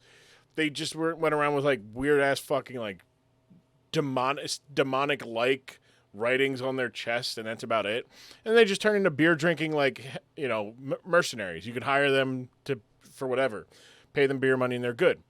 But they're backstage, they would sit there, they played poker, they'd smoke cigars, they'd drink, and they have a door. Just a random door in the middle of a hallway. No walls around. And people would walk up to them and then immediately, hey, door! Hey, respect the door. They did it to The Rock, and The Rock looks at the door and goes, anyway, so The Rock said, and then Farouk gets up and goes, the man said, knock on the door. And he's like, all right, anyway, like he just knocked on it from the inside. And they're like, come on in, Rock. Love to see you, bud. And he's like, oh, good to see you too. It's like, man. And now I'm sitting like thinking about like wrestlers in the movies that would be great in the movies. And I think those two would have been great in the movies as they're in the bar room. Because, like, Scott Steiner was supposed to be in the next Chucky movie, right? So he's obviously not in it as a killer, but he was in there as some role. Like Dave Bautista in anything right now. Did you say Dave Bautista? Yeah, Dave Bautista. Oh, Dave, but I could have sworn he said Dave Bautista, which probably did. Which in and of itself is another hysterical joke that Girp doesn't get. No. So, like, APA in a cameo role would be great. I'm trying to think of, like, who else. Like, The Rock would have been good, but The Rock would have stole every scene he was in. Ooh, you said Steve Blackman. Steve Blackman being a bounty hunter trying to chase down, like, the bad guy, like, the villain, whoever it would be good, because man does that in real life. Like, he's a legit bounty hunter. And he just call him Dog, man. No, Dog the Bounty Hunter has nothing on Steve Blackman. I'm sorry. Steve Blackman is a legitimate bad man from, like, middle of Pennsylvania. He was a MMA fighter before, wasn't he? I don't think so. He's a martial artist, so he probably did, like, UFC. Or, like, kickboxing or something before it was... Yeah. He was, Is he one of the two bad men that died? No. Dusty was the last No, one Dusty. It was Dusty Rhodes and John Wayne, the actor. Okay. Sure. Okay. Sure. John. Sure. Just two bad men, baby. There's two bad men. One of them dead. John Wayne. One of them was John Wayne. And he dead. The other, you're looking at him. Dusty Rhodes. Sure, Dusty. Starcade, Ric Flair. Ric Flair, I don't take that. I'm gonna take back the world champ. I'm gonna be the world champion. I'm gonna do it for you. I'm gonna do it for me. I'm gonna do it for the people. Most importantly, I'm gonna do it for the man upstairs who never got to see a true world champion, Mr. Jim Crockett. Thank you. I love you. I'm gonna see y'all Starcade. Like that's the entire thing. I'm gonna see that's the end of it's so the Hard Times promo starts so good and it hits so good, but the end is just kind of like, all right, Dusty, come on, Dusty, take it home, land this plane. He's like, you got it. He's like, there's two bad men. All right. Okay, are you guys both bad men? One of them dead. Wait, what?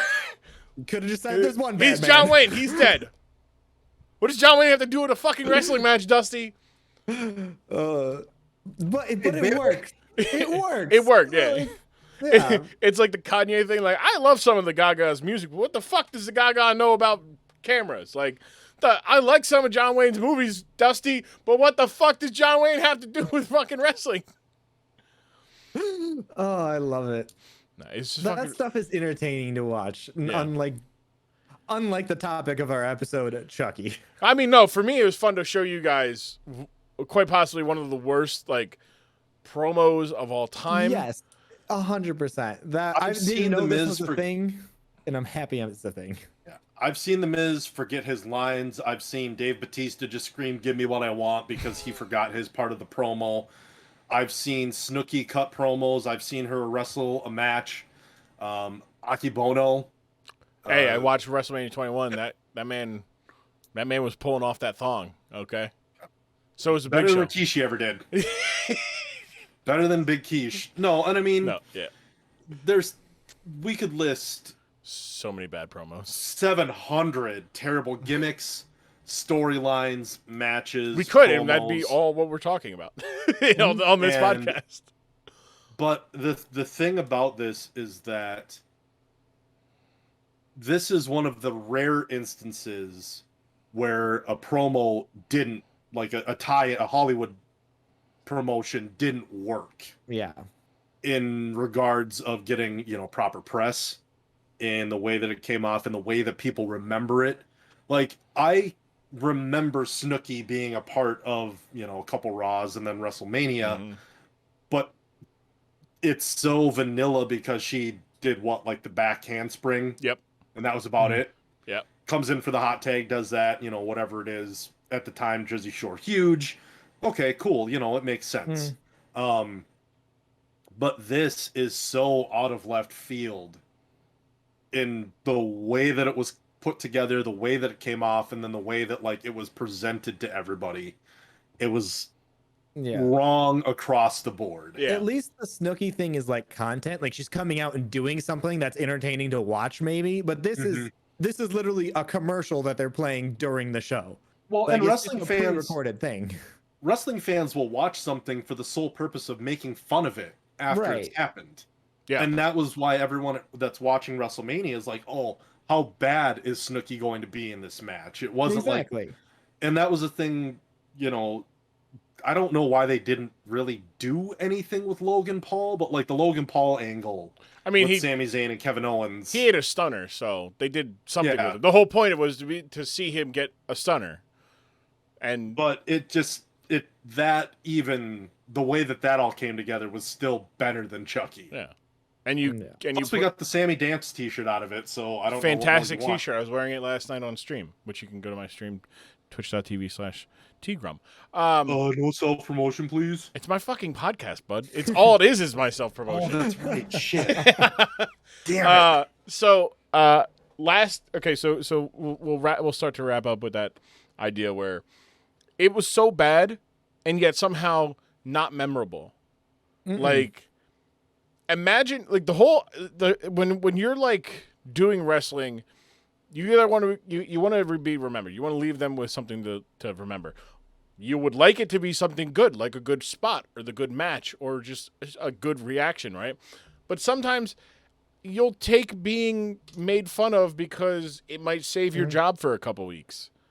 like a bad horror movie or just like a bad movie in general that's reached the point of so bad that people watch it because they laugh at how comically bad it is. Mm-hmm. This one Sharknado, didn't baby. reach that status. Yeah. Like it was bad enough to be bad, but it wasn't like so far down to where it was entertaining to watch how bad it was. It was just It was bad. it just left a sour taste in your mouth like at the end of it. I'll show you what it's like to have your head twisted off. Like, Yeah. okay, Chucky, what the fuck are you gonna do to Rick Steiner? Like, Yeah.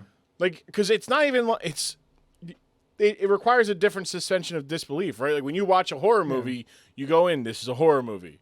Like, this is a possessed doll by a killer. It'll make sense, right? Whatever. Like, that's the world we live in. Yeah. That didn't exist in wrestling. Like, the closest you got in 1998 was like, oh wait, I don't even think Kane had debuted. So you're about a year into Kane being pyromania and having supernatural powers, and you've had the Undertaker do supernatural things. But this is still asking for a lot of like, oh hey, here's this possessed doll that is from a movie being presented as a real threat to one of our wrestlers. Like, it just I also so bad. is the tone like real different? Because I obviously don't know much about wrestling, Yeah. but I feel like the tone of that is more, I just want to beat you up into submission so you feel shame. But this is like, I'm going to murder you. And I feel like wrestling is not really about just like murdering someone. And it just felt like completely off. Because like, I feel like they make more fun of it where it's just like, I want to beat the crap out of you and like, I want to make you feel it rather than I'm just going to kill you. I'm just counting all the potential murderers that are in the wrestling business. I'm right doing now, just if you're I'm just wondering. doing the numbers of just in the last calendar year. You have AJ Styles buried alive. You have Rey Mysterio and Aleister Black thrown off of the WWE corporate buildings. You have Rey Mysterio lost an eye. Rey Mysterio's eye was gouged. You have Aleister Black's eye was also gouged. Randy Orton lit a man on fire. Lit Bray Wyatt on fire. He also okay, I take it back. He also put on night vision goggles to attack the legends in the dark. There's a lot of murder, but not like presented as like I'm going to murder you. People just murder them. Like it just I guess Roman Reigns the almost tone murdered is his different. cousins. That's fine. I guess it feels different in terms of like a horror movie is always like one person stalking the other who's like a helpless, defenseless person, not like a fight to the death that's going to be I'm like a Dallas brutal Cage. death. Yeah. There was Bray Wyatt when he was first debuting. He was just kind of attacking people and killing them or choking them out for no reason. Alexa Bliss is kind of doing the same now with Lily, which is I'll withhold judgment on that. But yeah, so it's just like imagine doing something so bad nobody involved was happy. Like there's no way in hell if you were the PR team or the people or the marketing team for the Bride of Chucky, you were happy with that. You're going, that was awful. Nobody's gonna want to see our movie now. Especially because it was 8 weeks of build up with the laughs. Right? And 8 weeks. You had more time spent in these laughs than you did on the actual promo. It's like they came up with the laughs and like, all right, cool, we'll figure out something later. And then it was the night of, and it was like, shit, we still didn't figure anything out. Sunday before. Fuck, what do you... So you're like, all right, hold on. What are you doing? My homework? I'm just doing my homework. Dude, you're supposed to do it yesterday. I know. It was rough, too, in the fact that, like, the way... I could forgive Rick Steiner for forgetting his lines. I could forgive Mean Gene for maybe stumbling over his lines, but when you've got Rick Steiner, Mean Gene, the entire announce team, like when everyone is already no-selling it before it's even started, it doesn't get you into it. Like if you would have had somebody come out and like not care about how they look to make this work, it would have come off a lot better. And that was the wrong group of people, minus Mean Gene, to try to sell this product, essentially. Yeah. Like when they had the Jolly Ranchers commercials for the New Day, and they had the three of them yelling, "Keep on sucking." Yeah. Like, there aren't a ton of wrestlers that are going to get away with that, but the New Day worked it and got away with the tagline being, keep on sucking, because when Michael Cole said it at the announce table when the Usos were out there, one of them goes, "What'd you say?" Just like completely threw him under the bus for the tagline. Yeah. Nice. Or like Jim Ross talking about the fruity, delicious, delicious, fruity, tasty, delicious, taste the rainbow Skittles. Yeah. Just, hey, Jim, just get excited about chocolate or these fucking candies. Like, all right, and yeah. deliciousness. Like, That's it. That's all we need. It's super juicy. Yeah. Like, Gene. Macho Man and Slim Jim. Yeah. In wrestling, if you're going to try to push a product, you want to, like, Cricket Wireless. They got The Miz, they got John Cena, they got Sheamus, they got Charlotte, they got Kofi Kingston.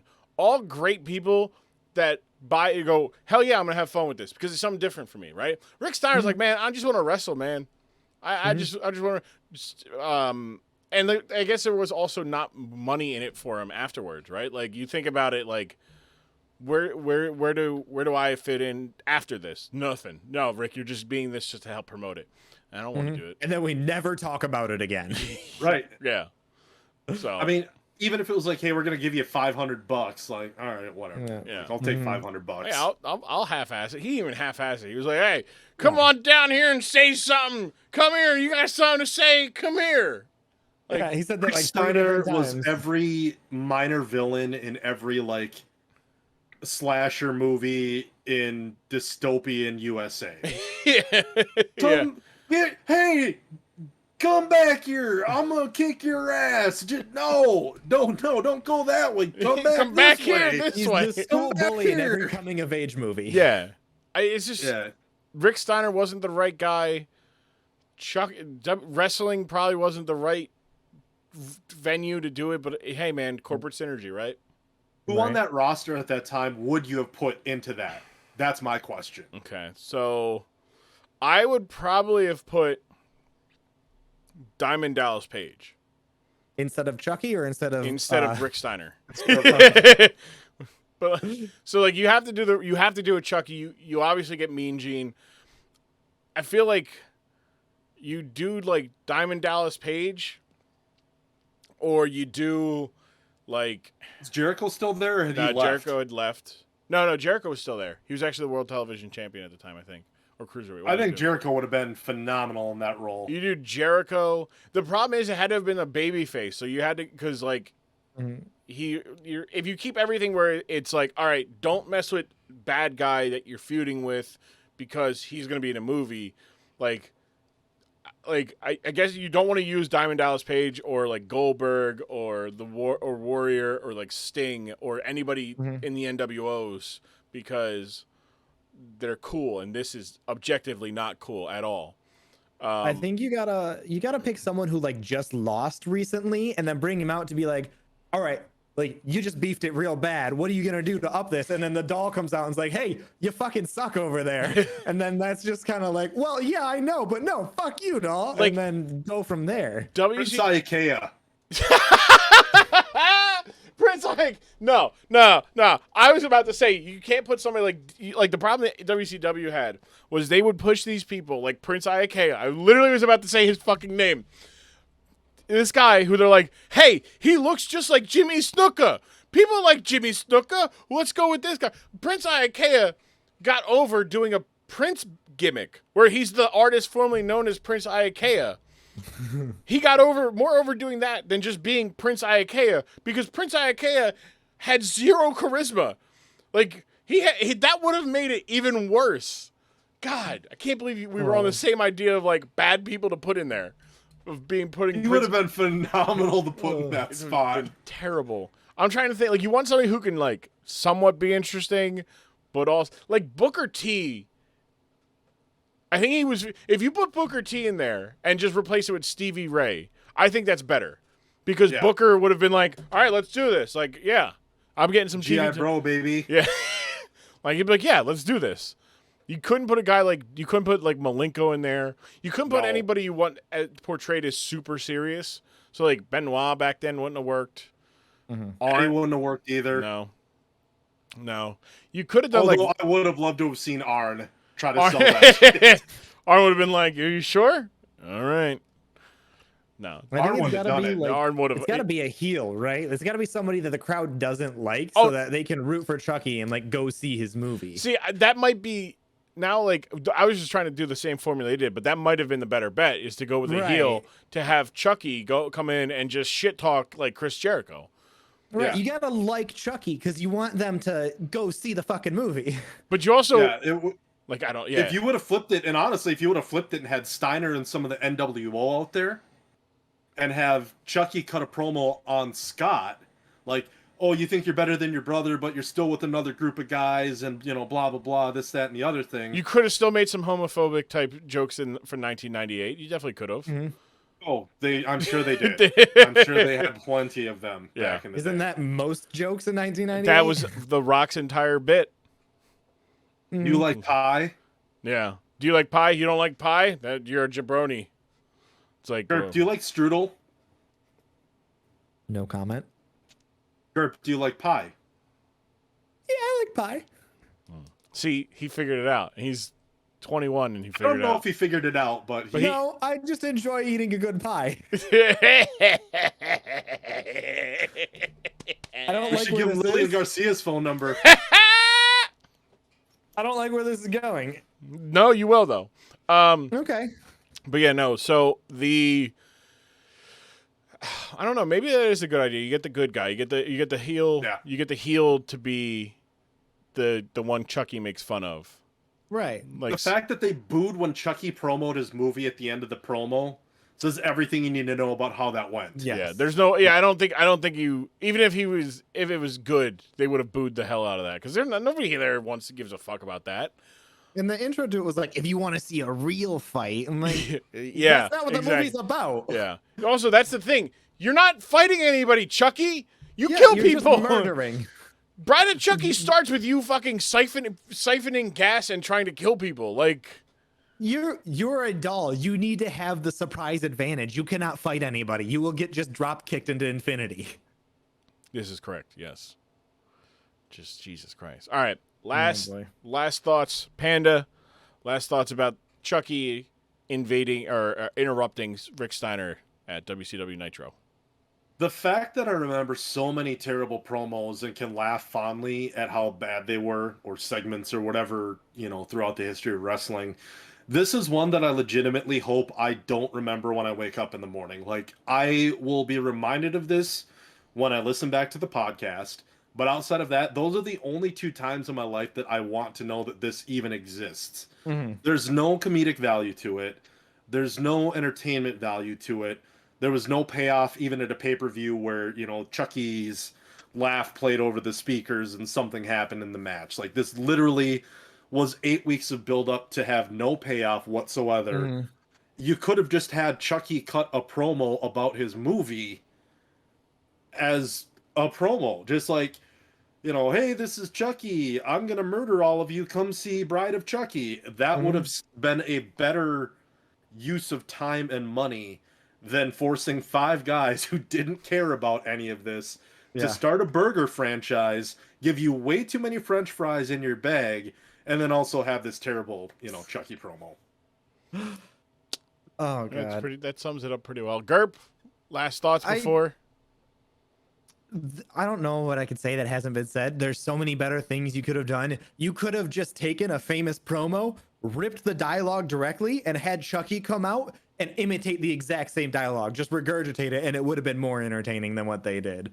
No one was interested. The writing was bad. The crowd literally booed it off the stage almost. Like, it's not memorable. It's nothing you can make a joke out of. Like, you can't bring it up and say it was bad because people are just like, oh yeah, that was bad. Like, it's not laughable bad.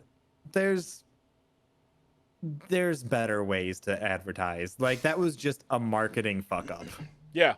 Yeah. 3 guys with no marketing experience came up with at least 10 better ideas today. That's true. That is true. But yeah, thank you guys for coming on to make fun of Chucky, Thank you for having WCW, Rick Steiner. 2 sweets for everybody. 2 sweets. That's right. Gerb, youth before beauty. My friend. Okay. You want I'm before myself? I don't know how that works. No. Okay. You're still tried. you're beautiful. You're beautiful, Girp. Thank you. Girp, You're beautiful. Girp, you look lovely today. We just got DMCA'd. Yeah, right. No, it's a Oh, podcast. We're fine. okay. Girp, where can the people find you? What projects are you working on? Once more. Twitch.tv/Girp123, Twitter.com/Girp123. I usually tweet out when I'm going live. There are big things in the works, mainly with me and my roommate. There will be things coming up. I occasionally do streams with Panda Pete, so I'm sure you can find one of us. You'll find us both.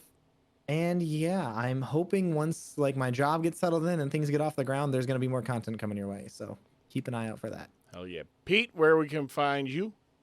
At Panda Pete 21 on Twitter. You can follow along with me. I post about all of my podcasts and Twitch streams on that channel. I've got other accounts and various things too. If you want to follow off of those, just use my profile. It's not worth your time. Outside of that, though, twitch.tv/PandaPete21. You can also follow me there. Girp and I have been playing a little bit of Grand Theft Auto Online, just general GTA Online. We're not. The only characters we are our dumbass selves, IRL. Right. A lot of fun. And our main enemy is the game crashing on us. So yeah, the main enemy you is the guys loading just time yell of GTA. yell at a game that can't fight back. And I think we're also going to start a little bit of No Man's Sky. And I believe Grumm, I Adventure believe Buddies. you have that. I think I do. I don't know. If not, I can get it. Yeah, yeah. You can, Yeah. I think it goes on sale for like 30 or something. Something like that. Yeah. I found it elsewhere for much cheaper. Interesting. Yeah, I'll tell you that in a bit. But yeah, so that's where you can find me. And yeah, podcast, usually a couple of those each month. Twitch stream, a couple of those every 3 years. What are the podcasts again? Twins and Losses Super Show and Are We Canon? And Are We Canon? That's the Star Wars one, correct? Yeah. No, that's the baseball one. Ah, that's the baseball one. Yeah. It's only talking about Jacob deGrom and his filthy pitches this season. Oof. Are we canon? No, you are a weak arm at best. That's no cannons on the Limp Wristed Twins. Noodle arm. All right, gentlemen, thank you guys for joining me. Thank you for another.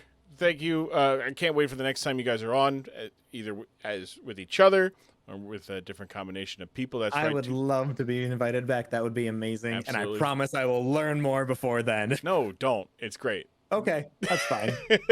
Thank I you. had a bunch of fake wrestlers in my head that I was going to bring out if you asked me what I like the most. So we didn't All right, get okay, there, so I'll save it for next time.